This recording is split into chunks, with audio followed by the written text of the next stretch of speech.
You're listening to Comedy Central. Welcome to episode 37 of the Jeselnik and Rosenthal Vanity Project. JRVP. Junior Vice President. I feel a freedom right now unlike anything any listener can ever feel. Like I just robbed a bank that doesn't exist, but the money is real. Don't remember writing that last night. The money is real.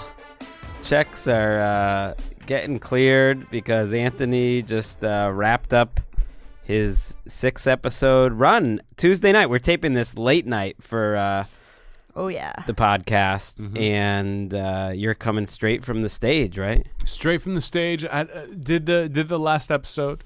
I had my last guest. It was honestly the best show we've done of the bunch. They've all been great, but this was really fun. And then took a picture with the crew, had champagne, had a little vodka, brought a bottle of champagne to the podcast. I was walking up the stairs, texting. Oh yeah, we say, actually have some breaking news here. Anthony Jeselnik, world-famous comedian, seen tripping and falling while holding a bottle of champagne while entering Comedy Central Viacom building on Tuesday night. Yes. I was walking up the stairs. I was texting, like, is someone down there to meet me? There were 2 stairs left. I missed them. I was texting and ate it. Went right to the knees, saved the bottle of champagne miraculously. In the air. And didn't break anything. And I'm here now. I could have, people were like, on my TV show were like, don't go. Like, just let them do it. Who cares? You just finished a TV show. You wrapped it. Why would you? The timing is a little strange, that this is on the same night. But, this is a job, too. I had a show last night. I couldn't do it last night, so I had to do this. And I'm excited to be here. I'm in a great mood. I mean, there is. How were your knees, though? You had your legs up on the table for a while because you seem like you're a little injured. My knees are okay. I mean, I scraped some shit. Yeah, you for sure. You fell hard. I fell hard, yeah. It's funny because Erika didn't want to go downstairs to meet him. We sort of, someone had to go downstairs and meet him because his pass doesn't work. And you lucked out. I would pay money to have seen that. Well, image. I saw him walking and texting, and I was like, okay, he's going to look up. And then I saw the 2 concrete steps, and I was behind the glass door, and I was like, okay, he's about to look up. And then literally he goes to look up to be like, oh, hey, Erika. But as he looks up, he's falling over, keeps the hand in the air with the bottle, the champagne bottle. Glasses fly off, and then he gets up, and he yells through the glass, I saved the bottle. Yeah, no shame. So amazing. No shame. If I broke the bottle, I would have left. I would have been like, no more seasons of the podcast, no more episodes. Live episode canceled at Clusterfest. We're done. But I'm in a great mood, and this is the great mood that starts off and then will eventually go to despair. When you finish a TV show, you finish a big project. You start to feel kind of hollow because you put so much work into it, and now it's done. That I'm in a great mood right now, and it will. We have a wrap party tomorrow, and then the show will air in September. Did you get invited, Greg? The wrap party? I could have. If you would like to come to the wrap party, you can. I would assume that you would not want to drive all the way out here. You mentioned last week of maybe going out tonight after the show, that you thought the wrap party would be tonight. I thought people would want to have drinks afterwards, and everyone was like, no, we'll see you at the wrap party. So I'll have some drinks when I get home, but I got to get up early and run some errands, look at some edits. Yikes. The show is still going on. I'm just done with interviewing people. We've taken 6. We can go and get drinks for sure. We've done 6 episodes. 4 were amazing. 2 were difficult. And I think that when we edit them together, you will not know which were which I think is a testament to the show. It's funny that every single guest bitched about Comedy Central's lack of a online presence. Of like, I hate digital. I hate that I can't find my special. They only aired it this many times. And at the end, Kent Alterman, the head of Comedy Central, came to me and said, please edit all of those together. Edit every guest losing their mind. Like Nick Kroll tonight. I don't want to give away too many guest names, but Nick Kroll tonight went off on Comedy Central Digital in such a hardcore way that it was amazing. And Kent was like, please edit it together so we can show the president of Viacom and be like, this is what comedians think of you. Like, we keep saying we need to get on digital, we need to be better with this, and no one cares. But when they see these people, these stars, and I got great guests, when they have these people being like, this is reprehensible, and why I'm not on the network, why I'm only coming on Comedy Central, because Anthony asked me to be a guest, they will see that and be like, okay, we got to get it together. So it was... well, a lot of the people that work in the digital department will be listening to this rant that you just said. Because we're kind of knee deep in that too. We're at the forefront of the podcast department, which is, part of the digital team, right? We're the Marines. We're leading the charge on the beach of their digital department. And you know what? It's not good. And it's going to get good. I told Kent, I was like, you guys are like almost like you're ready for free agency. Like you've cleared the cap space. Once you get into digital, you will be okay. But you need to get there. And they're not there. They know Netflix is eating their lunch every day. So they are very aware. But it's been a good week. I'm done with my show. I finished my last episode tonight. I've got to do a little bit of editing. I've got some press left. I got 3 more weeks of that. We're doing Clusterfest, live podcast. June 22nd. Come on out. June 22nd, come to see the show. And then I got to go to New York and finish things out. I'm doing Jimmy Kimmel on Monday. Ooh. I'm doing Seth Meyers Wednesday of the week after. The next day I have a 92Y in live conversation with Colin Quinn, which will be very fun. Colin Quinn's an idol of mine, and he has to research me and then ask me questions for an hour in front of an audience, which I cannot wait for. Like, I'm just so excited. You don't think he knows enough about you? This is the 92nd Street Y, to be clear, in New York City. He knows enough about me, but he's got to research the special and ask, like, interesting questions. But to have someone that you love and admire and think of as a hero talk to you as if you're amazing is great. I highly recommend it. It's like Erika goes through that every week coming here. Just being around her heroes. You do. Erika in the glasses. Librarian Erika. Yeah. As I like to call her. It's been a good week for me. Very busy. I'm a little bummed out though that you are. It's almost haunting that you're saying that this high of ending the show is gone. You already are preparing for it turning into a hollow, empty feelings. Like that's already in your brain. Like how quickly does it? It's always that way. I mean, it's because you work so hard and then it's over, and you're just like, oh, that's done now. I got to find something else. You do a special, you do whatever. If the podcast ended today, tomorrow I would be like, oh, I love the podcast. Like, you remember the best times of it. And then you have to realize that things move on. So there is a downward swing, I would say. But you pick back up. I've got other things to do. But I loved the show so much. I really loved doing the show. I loved everything about it. I hope we get a second season. I assume that we will. And I can't wait for that because on this season, no one knew what the show was going to be. So every guest attacked it differently. And I was able to hang with them and give them what they needed. Every show is going to look great. But next season, people will know what they're in for. They will know they're going to be weird stuff and real stuff. And I just think it's going to be fantastic. But I love what I do. I love my life. I ate my face walking in here, tripping on steps, and I'm still in a great mood. I mean, what other job can you have that you walk in with a bottle of champagne, pass the paper cups around? You know, video guy Stu's got a cup, Erika's got a cup. There's a cork now in the ceiling of this studio that may never come down, that thankfully didn't take any of us out. What other job can you do that? Famously though, you kind of regretted that we broke out a bottle of champagne for the final episode of the Rosenthal and Jeselnik Vanity Project. RJVP. But now you're going back to the well.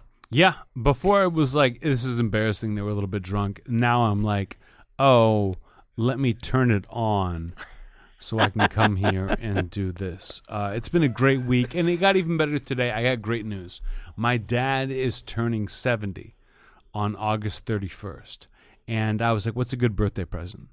So I looked at the Pirates schedule, Pittsburgh Pirates, and my dad's a big baseball fan, always loved baseball, love baseball. And I said, there's no game on the 31st. A week before there is a game.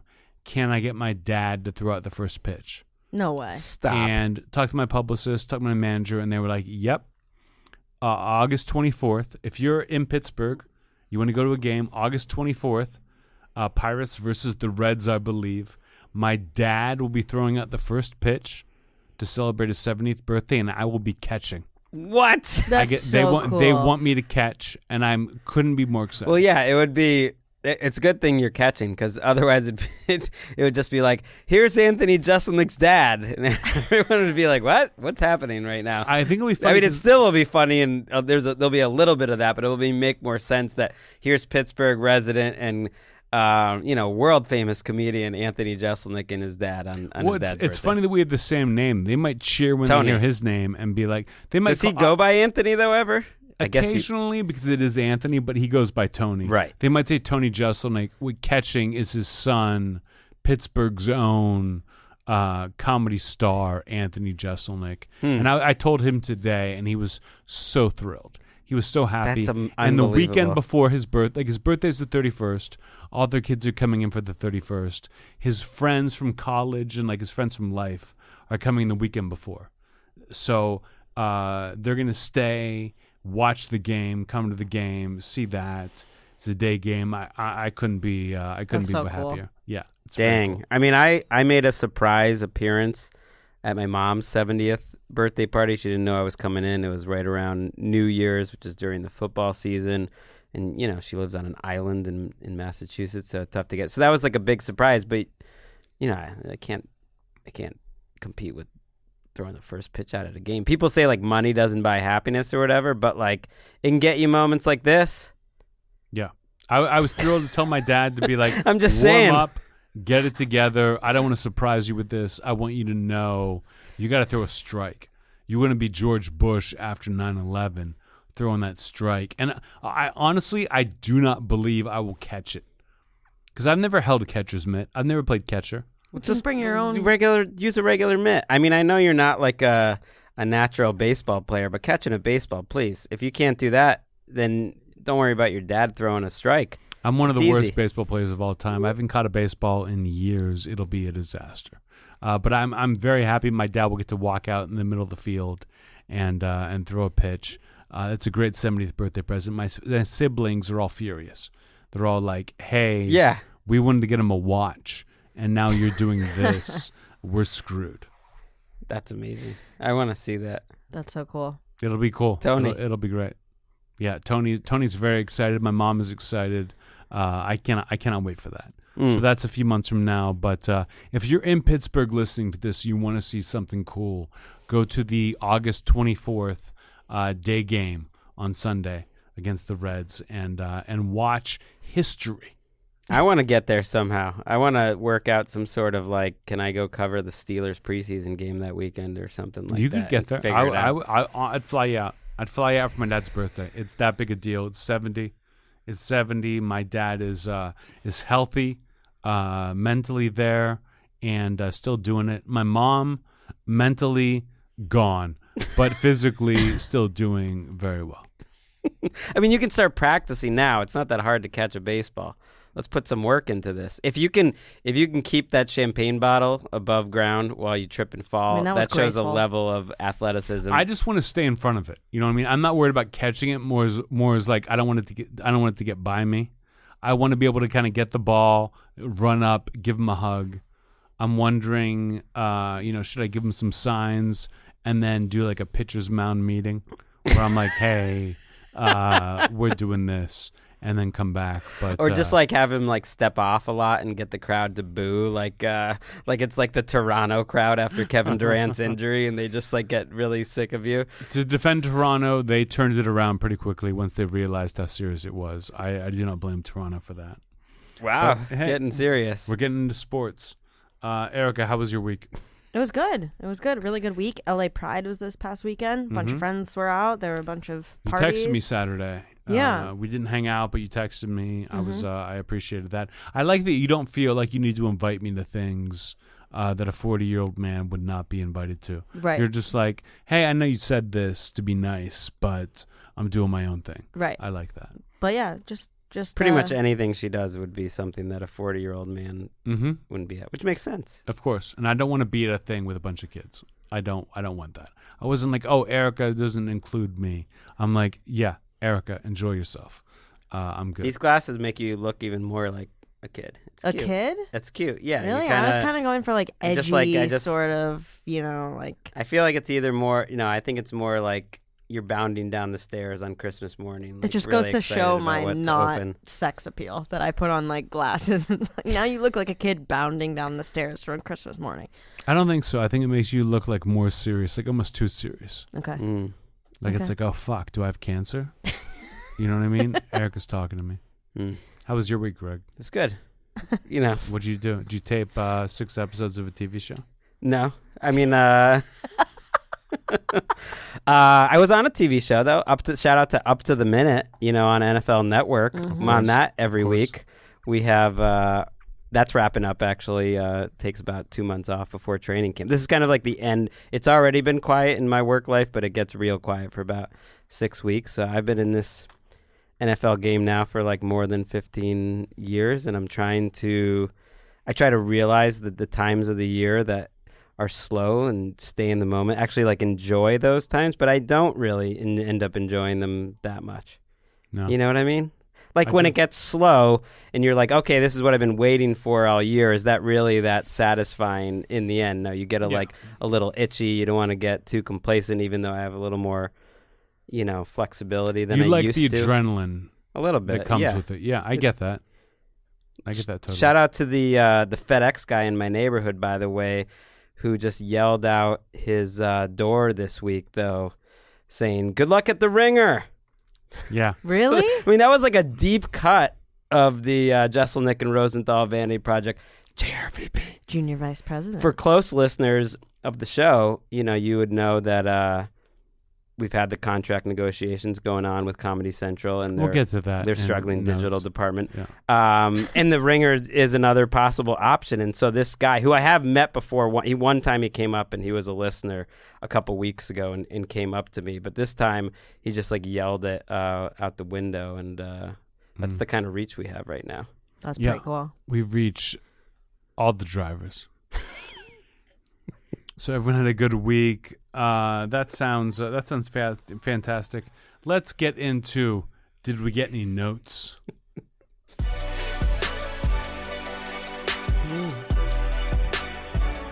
I think my favorite part of this episode is gonna be the transitions. Or unless we cut them out or whatever, just like all of a sudden like a 3-second pause and then Anthony being like, "So I guess everyone had a good week." Let's go to the next part. We're leaving transitions. Listen, I just came from a TV show, like something for real. This is a podcast. This would be like I won a gold medal in the Olympics, and then I fell asleep and had a dream where I won a silver. And this is that dream. But silver is solid. I mean, we got lights. No, silver's bad. We're getting Silver's paychecks. bad. We're getting negotiations. We're getting things. Stu's here. You're keeping him away from his we're getting Stu. his family late into the night just because you come late. Stu's enjoying the champagne. Stu's enjoying my accolades. Did we get any notes? It's funny. I'm gonna go 2-part on this. The TV show. All right. First episode we shooted the TV show. Mild disaster. All right. Almost made the guest cry at one point because the questions, and they're like, "Uh-oh, is it?" And it's like, no, it's the guest We're going to be cool. And then every other episode afterwards has been amazing. That no notes. The only note I got at the end, Kent Alterman, the head of Comedy Central, came to me tonight and said every guest has complained about Comedy Central Digital, about how you see a special, you can't find it on the network, whatever. And the head of Viacom doesn't care. It's like, yeah, we're figuring it out. And he was like, please cut together every guest talking about this and talking about how mad they are. I mean, Nick Kroll tonight went off forever about how bad it is. And he was like, cut it together so I can show Viacom how bad it is. Like, it's bad. Wait a second. Erika, we got a little more breaking news. Hit it. Yep, we've got some information coming into the Comedy Central studios. Anthony's so drunk that he just retold the exact same story that he told 15 minutes ago on the podcast. Listen, people want to hear it twice. You know what I mean? If there's a hurricane, you don't just want one update. You want several updates on the hurricane.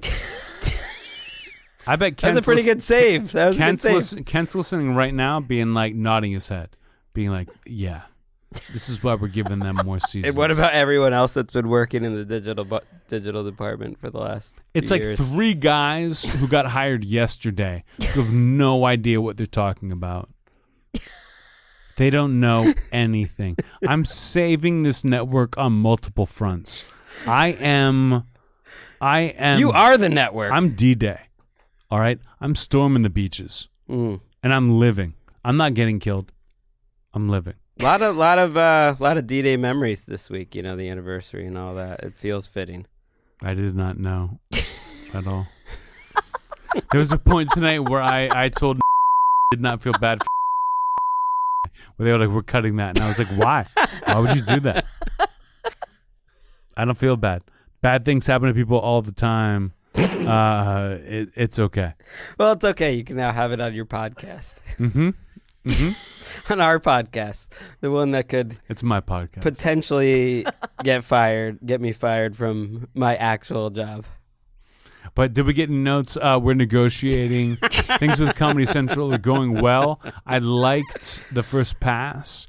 We still got to get there. The negotiation's going back and forth, but I got to say, I think it's looking pretty promising for season 2. And it would be perfect because season 2, in theory, would be going on when Good Talk, your show, you've announced the name of Good that show, Talk right? with Anthony Jeselnik. With Anthony Jeselnik, when it's on the air, so it'd be perfect. It was a bummer tonight with Nick Kroll. Nick Kroll is amazing. Nick Kroll's a great guy, a friend of mine, and prepares but doesn't always like know exactly what's going on in a way that's like I think is charming. Where at one point we asked him, like Nick Erika. Kroll, you've been on the show for half an hour. What is the name of the show? And he got it right, and I was so bummed. Oh. I thought he would be like, but he nailed it. That was tough. It was tough. But that was the week. Did we get any notes? I think we're gonna end up back at Comedy Central and not somewhere else. But they have some work to do to get down to what I want. Are we gonna lose Stu? Looks like, but everything else. Stu's not taking a pay cut. He just doesn't have to do this anymore. But I enjoy the podcast. I enjoy the show. I'm enjoying myself at Comedy Central now more than I ever have before, which is a low bar. But I think that it's You're enjoying torturing a lot of the people at Comedy Central. If the 2019, or if you could talk to the 2013 or 14 Anthony Jeselnik and say, this is what's going to happen. You're going to come back in 5 or 6 years, and then you're going to end up almost having to like regularly apologize to members of the organization for making them feel bad. You would be delighted, I feel like. Delighted. I mean, I had to write an email this week to Comedy Central executives being like, hey, I love the show. Thank you guys for coming and all your help. And it was a strategic email. Like, it was like they think you hate them, email them. Yeah. And I was not pleased to have to do it. executives are there to make me feel good, not the other way around. But I was willing to do it and did it, and everyone's happy. We're definitely getting a season 2 of this TV show. I'm bringing in names that would never be on the network normally, and the show itself is fantastic. I know it's going to be a different side of me. You're going to see a goofier side of Anthony than you see in my stand-up, but I think they are fantastic, and I love it. Like, I truly do love doing this show. And the Jeselnik offensive, while I was proud of it, was difficult and was stressful, whereas this is not at all. And the crew, the staff, everyone is just on fire, loves doing it. Season 2 is going to be even better, different guests. But the guests we have this year are amazing. 11:30 Friday nights, starting in September. You're going to want to watch. Natasha Leggero was a guest, and she said that... I thought you didn't want to give away your guests. I didn't, but I'm giving a couple away. Natasha Leggero was a guest and said, this is like what comedians talk about backstage before they go on. When you're in the green room, you're about to go on. You're not like a podcast. You know it's a podcast, but you don't think like the cameras are on you, so you don't really care.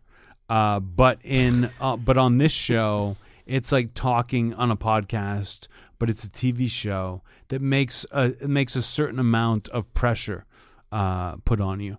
And I think that people have risen to the occasion for the most part. I'm not going to name names of people who shit the bed, that I carried them through it. I mean, this isn't great for, I guess no one, your prospective guests are probably not listening to our podcast. But executives, I just hope there is a second season of this podcast. I feel like the longer this particular episode of the Jeselnik and Rosenthal Vanity Project JRVP Junior Vice President continues, like the less of a chance there is for a season 2 of They this love podcast. me. They know they need me. They know without me, they would be nothing. And that was, did we get any notes?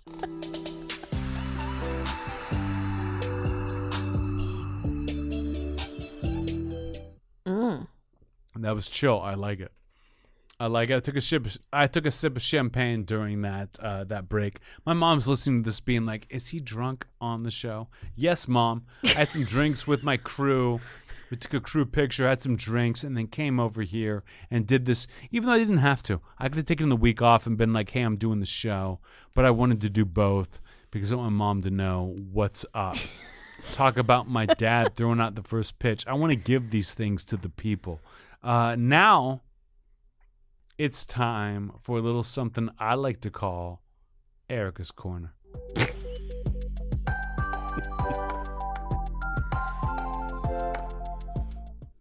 Erika, another seamless transition, playing the music twice within like 30 seconds. Erika Tamposi wearing glasses into fat asses. Erika is large and in charge. What? I mean large like as like a person, not like They got like, the biggest they got the biggest laugh from Stu the whole season. Why are you laughing? Erika is one of our favorite people. She's our producer. She gets things done here. Let me into the building. Didn't laugh too hard when I fell onto my knees carrying a bottle of champagne to you guys to celebrate our victory of my comeback to Comedy Central. We like to cut out some time for her to ask us a question. Maybe it's a viewer email. Maybe it's some bullshit quiz that no one gives a fuck about. But Erika, what do you got for us today? I got another email. We're gonna go from Dylan J. Where do they send these emails? We need some better ones. Yeah, we're getting a lot. Definitely, they're not good. JRVP Junior Vice President at gmail.com. And this one's from Dylan. Hey guys, love the show. Looking forward to the move over to the Ringer. I'm moving in with my girlfriend soon, and I'm looking for any advice from you guys. Any suggestions for taking this next step? It's funny. My brother recently emailed me or texted me and told me he was moving with his girlfriend this summer. And I said, here's my advice. Have a room in the apartment that you can go to. to get away from her. Because if you're living in a tiny place, I lived with one girl my entire life. It was in a small New York place where we wanted to kill each other. I'd move out every couple of months and then move back in. That if you have a place to go, separate bedrooms, I think is great. One of you guys to stay up later than the other one, you go to bed, the other person goes to bed, you're good. But you got to have a place to get away. It's great to live together, but you need space. You need somewhere to go, whether it's a library down the street, an office, whatever it is, be able to get there. So if you're moving in with someone, find a place that has 2 bedrooms. Find a place that has 3 bedrooms. You have an office and an extra bed. Who's supposed to be able to afford that? People as rich as me. I mean, you were the one living the rest the at least one of the apartments that you're talking about in New York was one of the worst places I've ever seen anyone live, and that was different. I'm not counting that. Why doesn't that count? Because I was just thinking about someone else. It was the only block in New York that you couldn't get to directly. You had to walk around because the block closed off. But you had to go a whole circle around just to go, which is an insane thing in Manhattan, and it was a 6th floor walk up. In my defense, though, it was right next door to an elementary school where the kids were screaming all morning long that if you didn't have to get up and go to work at 6 a.m. like I did, you would hear them wake Basically, you up. at no point have you really ever been able to take care of yourself on any meaningful level. But to your credit, you found a career that you would be able to hire people to do that for you eventually. You never actually did have to learn. So that's a lesson for kids out there. If you can do something, if you're talented enough, you can just pay. You don't have to learn how to take care of yourself. It can all be taken care of for you. If I were not talented, I would have no teeth. Guaranteed. No teeth and probably missing a limb. I think your advice for moving in was good. I would say, don't get too comfortable. Like, don't just because suddenly you live together, you become a different person around your significant other in the way that's just hey, I'm just gonna start ripping farts and that's a bad example, but just letting it all go. Getting too comfortable in a relationship in general is a risky proposition. Of course. I think the important thing to know, and that doesn't mean that not being yourself. I'm just saying you still want to be as considerate of the other person and not take things for granted. That's all I'm saying. I mean, listen, both Gregg and Erika rip massive farts all the time around each other trying to compete, and it's gotten in the kids' way. They love it. They laugh every time they fart, but the kids are like, "Hey, mom and dad, why don't you just get divorced so we can have a real life?" But I think that the important thing to think about is that if you're going to move in with someone, get your own TV show and then have a podcast you got to go to afterwards. That seems like it's like building a castle and then going and building a sandcastle. It's like, who gives a fuck about the sandcastle? You built a castle that the royalty will live in for years to come, and now you're on a beach, just moving around mounds. Well, who knows? I mean, unlike the TV show, this will be easy to find, in perpetuity. Hundreds of thousands of people might be listening to this for the rest of your life. Who knows if they're going to be able to find Great Talk with Anthony Jeselnik. It's called Good Talk with Anthony Jeselnik. And I think that you're partially right. I think that this podcast will outlive things. It's funny how, listen, iTunes has said that they're getting rid of iTunes. We're done with it. Yeah. But I went to war with Netflix to get my album on iTunes and won. And then they were like, "Oh, iTunes is gone." Well, it's still there. It's still there. The app is gone, but iTunes ultimately is the same. You can still buy your music through Apple. Yes, but things your are changing CD will so be much there. that it doesn't matter anymore. That it's like, although people have been why did listening, I encouraged our listeners to leave as many comments as possible on iTunes. and they listened. It had a big uptick. So rate us, review us. We've had a lot of new listeners lately. I think Fire in the Maternity Ward, you're special. The Rock, maybe. I don't know what the reason is, but it's all climbing and just at the right time for our negotiations for season 2. Things have helped. Greg got in touch with my manager to give her the numbers of what has changed since Fire in the Maternity Ward, and it's gone up. That I think we have the leverage, and I'm going to get what I want, and then we'll be here for quite some time, I think. I think you guys, if you guys like this podcast, you're going to get more of it. And tell your friends. I mean, people who love this podcast love it. A lot of people go back to the beginning. beginning. That's like the most surprising thing is we hear from a lot of people and then the numbers reflect it. That a lot of people go listen to all 37. Seems kind of crazy to me, but it's nice. It doesn't seem crazy to me. I listen to all 37 of them at the same time. I've got 37 computers, and I put them all on.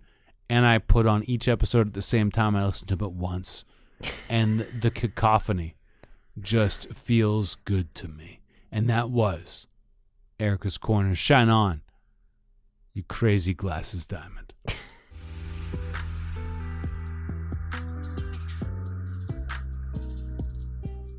Greg, let's get to headlines. Our good job. Good job, buddy. He rolled his eyes under the glasses that he's wearing. Yeah, you put on the glasses right before the show started. I don't know what the decision was there, but I liked it. I had them on me. It was either put in my pocket or drink. Is my knee bleeding? Possibly. Do I need stitches? Almost for sure. But I'm a pro. Get it? I'm the opposite of. We're gonna have to cut. We're gonna have to beep that or something. I'm gonna write that down. Let's start in. Let's start in the NFL. It was great. I'm joking, of course. Glasses Someone are I fogging up. idolize. Stop talking. Listen, a lot of times women around me, glasses fog up. Yeah. It's not a big deal. That happens, I think, around Le'Veon Bell, who does not have a problem with the ladies, or at least not until Always got a problem with the ladies. recently. The former Steelers star, now currently with the New York Jets, is part of an investigation where the police told the Associated Press, this is all official, it's part of a police report, that Le'Veon Bell's 2 girlfriends stole $520,000 worth of jewelry. 2 girlfriends with whom apparently Le'Veon Bell lived in Miami were no longer there when he returned home one day, and all of his jewelry was gone. Here's my thing on this. Le'Veon Bell, listen, I wish you the best. I hope you do well for the Jets. I loved you as a Steeler. You did great things for us. If you have 2 girlfriends, Yeah. you can't leave them both home alone at the same time. You can take one with you and trust that everything's going to be okay. The other one's going to watch TV or make something or clean something. But if you leave both of them at home, they're going to steal everything you have. I feel For sure. Like, what is this world coming to, though? That you're in a committed, like, long-term polyamorous relationship and you can't trust these 2 women? Like, if you can't trust them, who can you trust? I don't think it's about being in a relationship. I would say, Greg, if you took your son, if you took Walker out and you left Emeka and Ellis alone, This happens they would all the steal everything you have. They 2 women sitting around are like, what are we going to do? Let's watch Ocean's 8. Let's steal everything he's got. The missing items were 2 gold Cuban link chains with diamonds, a gold chain with a Black Panther pendant with black and white diamonds, a rose gold Rolex presidential watch, 2-tone rose gold and white gold Cuban link bracelet. He lives in Hollywood, Florida. I'm just more amazed that he had. I mean, I guess I shouldn't be surprised, but that he has 2 girlfriends, and that it wasn't like a short-term thing. There was an Instagram post from, I think, a year ago where he has the two of them. You know, this is like a public relationship. They're babes. He has the picture of the two of them and with the caption "mine" and a lock and a key next to them, which is, you know, ironic considering what eventually happened. I think if you put a picture of your girlfriend or two girlfriends up with a lock and a key, they're going to steal from you. They don't like that. All right. Was this the plan all along, though? Like, did they fall in love at some point after after 3 months? Did they say, "Hey, we could do this"? Like, why? How can one of them trust the other one that much? Because that's not really a strong basis of trust to start their relationship together in terms of like stealing all this jewelry together. How can they like not be so sure that one of them is not going to just run off with the rest of it? They were like, he's great, we love him, we will support him equally, and we can't get married because polyamory or whatever they call it. No, polyamory is a word. Yeah, polyamorous. Yeah, you sleep with other people. But what do you call it when bigamy? Yeah. Bigamy is illegal. No longer legal. But once he went to the Jets, they were like, let's just get out. Let's just take what we can and leave.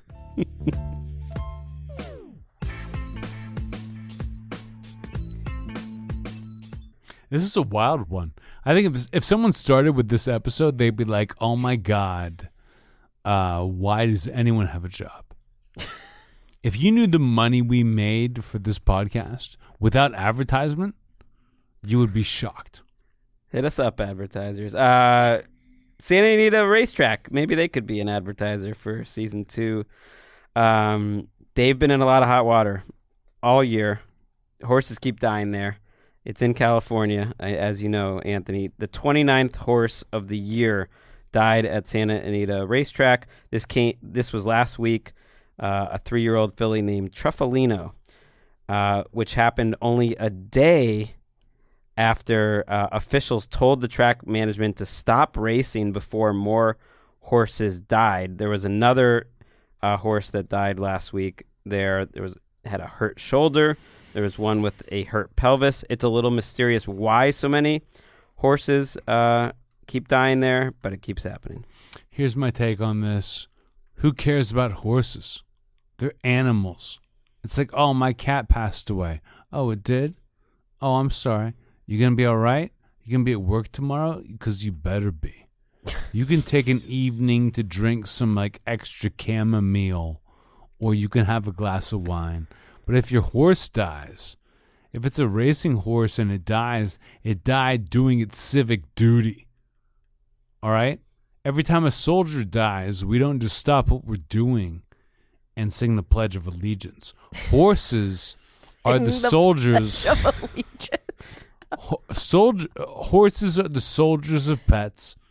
They're there for our amusement. They're there to race until they die. And if you're walking around, chilling out, eating oats, and you pass out, there are worse deaths. Horses are treated pretty well. That I feel like Santa Anita needs to open it up. You know what I mean? Make it bigger. Let people come in and kill the horses.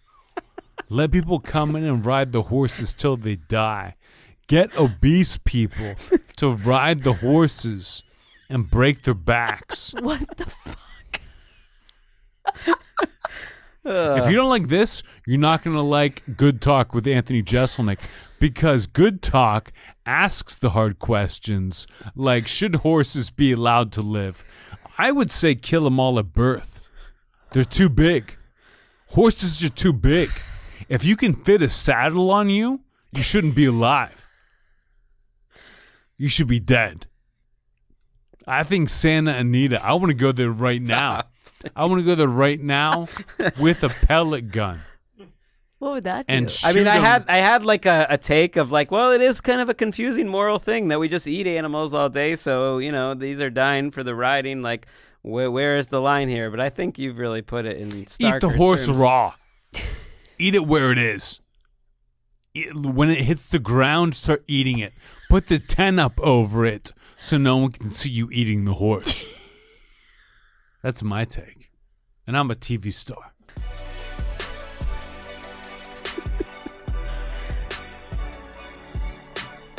I've never taken anything more serious in my life than I am this podcast.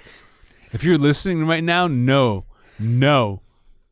that I'm taking time out of my life to entertain you. Let's take it down to Choo-choo. recommendation station. Greg, you want to start us out?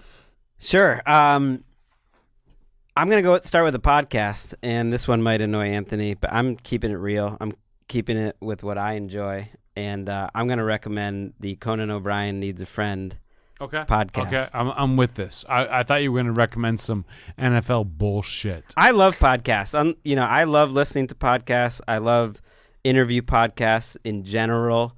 And Conan O'Brien, who obviously is hilarious, is clearly enjoying the shit out of having a podcast and how it's a different form. And it's fun to hear him having so much fun and definitely get a better feel of who he is as a person.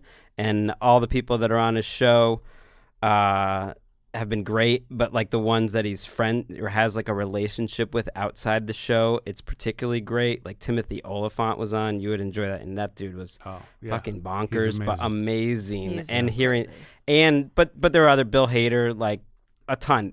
He has great guests, and he's great on it. He's so smart and quick, and is clearly having fun, and it's become one of, if not my favorite podcast. I believe it, and I would say that, like, I bet Conan feels relaxed doing a podcast versus the TV show where he's got to be on camera and worry about what he looks like.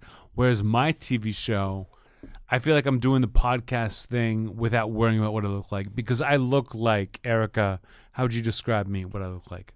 A Greek god. Exactly. And I think that I believe Conan's podcast is great. His show is doing fine. But the podcast, I assume, would be great. I will not listen to it. I don't listen to podcasts, except for this one every other week. But that's great. Gregg, I'm going to say this right now, and I've been thinking about this a lot.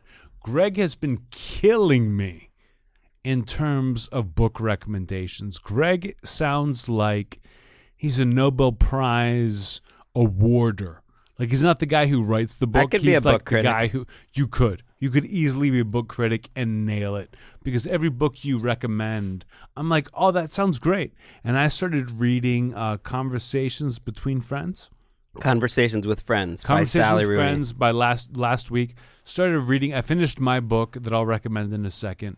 Started reading that and loved it so much. I'm just like, God damn, like, why am I so superior to Gregg in every way, except for this what he finds as books? I feel like this one would be, as I said last week, popular with the masses. I didn't really give a good description of it, but I did want to show to Comedy Central that people will listen to us if we tell them things. Mm-hmm. They'll buy shit if we try to sell them. So what I want people to do is go buy Conversations with Friends and then send a tweet to us and Comedy Central at StandUp, which is their Twitter account. I don't know they're not going to pay attention. I don't give a shit. 22-year-old dork. Doesn't matter. It's like, oh, great. Just send it to me. Don't send it to Anthony. He's going to be annoyed. No, I and love we'll it. show them the hundreds, maybe the hundreds of thousands of people that buy Sally Rooney's book, and then we'll be like, figure out how to make some money off this. Here's what angers me is that I'm a book guy. Like, I'm a reader. I'm a literate guy, and every time I try to recommend a book, Gregg has just outdone me. He reads books that I've never heard of before, and when I read them, I'm like, oh, this is amazing. I wish I could have recommended it, but I can't because Gregg beat me to it. Gregg is killing me book recommendation-wise, but this week I'm recommending a book. The show Chernobyl came out on HBO. People seem to love it. I did not watch it because I bought a book about Chernobyl. And I read it. What was that called? The book called? The book is called Midnight in Chernobyl by Adam Higginbotham. It is a great book. It's a book about how things went wrong, how Chernobyl almost ruined communism, ruined the USSR, and changed it into what it is today because they were so secretive. And it is thrilling front to back. I really enjoyed it. I don't read a lot of nonfiction, but I love this book. And now I'm on to conversations with friends and really enjoying it. So hopefully by next week I have another book that's good. But Gregg is listen. I'm the funnier one. I'm the more handsome one. If Emma could choose again, she would choose me. That's not true. But if her children, if Ellis and Walker could pick who could be their dad, they would choose me. If Erika could be like, I wish I could pick my own father, she would choose me over her own dad. I truly believe that. If cameraman Stu could be like, if instead of working with cameras, I just worked with you, Anthony, he would do that. Okay, that's the level I'm working at now. I'm at the top of my game. I'm 40. I'm 40 years old. I'm in my prime. And I think that this book, Midnight in Chernobyl, is great. If you watch the series, you might not be into the book. Didn't you recommend this book last week? No. I was talking about I was reading it. I was halfway through. But you didn't finish. I recommended Wu-Tang last week, which was great. But this book was fantastic. I have to watch the series. Erika, do you have anything to recommend that's not something that's going to send me over the edge? I mean, that's tough. But season 2 of Big Little Lies is out. If you haven't seen season 1, it's 7 episodes. It's quick. It's on HBO Go. It is incredible. It is a masterpiece. And I've watched season 1 twice now, even before season 2. Season 2 is amazing as well. And you're only 1 episode behind. It's a quick catch up. Go. I'm with you on that. Season 1 was great. I love limited series. I was skeptical when they made a season 2 because it's like there was a book and now you're just going off. I watched the end of episode 1 of season 2 and I missed like 10 minutes and I think I missed a lot. That I got to go back and watch it. But I would recommend that. That's okay. It's better than whatever app you recommended last week about walking fast. Yeah. But that not was gonna let you live that down. That was choo choo recommendation station. And now Erika, take us out of here. I feel like today we should, you should be part of this. Yours is maybe all 3 of us together. I feel like in terms of unity, your show just ended should send us out. Let's do it. Whoa, Nelly Furtado. That's a spicy meatball.